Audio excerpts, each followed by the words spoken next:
Не можете, почитувани од СДСМ, без разлика во која улога сте, дали сте власт или опозиција, никако да излезете од вашиот партиски шинел.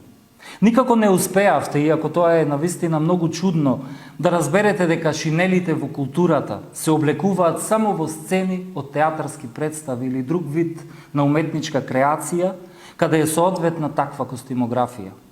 Не можете никако да разберете дека културата е вистина над партиски простор и дека по својата природа е индивидуална или колективна креација. Не можете да разберете дека е сосема погрешно од партиската говорница да зборувате дека е многу култура во градот кој што почива на Хераклеја, градот каде поминувала Вија Егнација, градот кој од секогаш бил место каде што најбрзо се среќавале истокот и западот. Не можете да разберете дека Битола не смее да биде сквернавена, како во вашите претходни 4 години на локално ниво. Тој страшен процес продолжува. За жал, сега и на државно и националното го уништивте, а уметниците несрекно изјавувате дека треба само да го забавуваат народот. Не можете да разберете дека Битола треба да биде, оти таа го поседува и како култура, но и како традиција, таа е културна престолнина, а не последна провинција. Почитувани од СДСМ, уште еднаш ви повторуваме, ние не ви одговараме вам.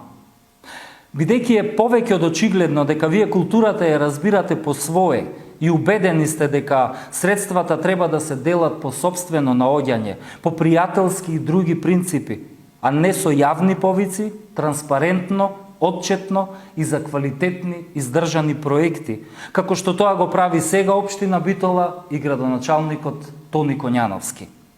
Ние така не работиме, имаме обврска единствено пред граѓаните да го реализираме она што пред нив се обврзавме. Битола максимално да го искористи своето супериорно културно богатство и традиција и да стане целата по простор и време една голема културна сцена. Тоа е еден од факторите кои ќе придонесат во незината препознатливост и како туристичка, но и инвестициска локација. Граѓаните имаат право не само да знаат, туку и заслужуваат вистинска културна понуда, каква што и доликува, но и може да даде само и единствено Битола. И на крајот, почитувани граѓани, никако не би сакале да веруваме дека Методија Илиевски заборави дека мојата оставка беше на дневен ред на седница одржана уште во месец септември. А уште помалку дека не знае дека во рамките на Битвест нема одобрен ниту еден мој проект или проект поврзан со моето име.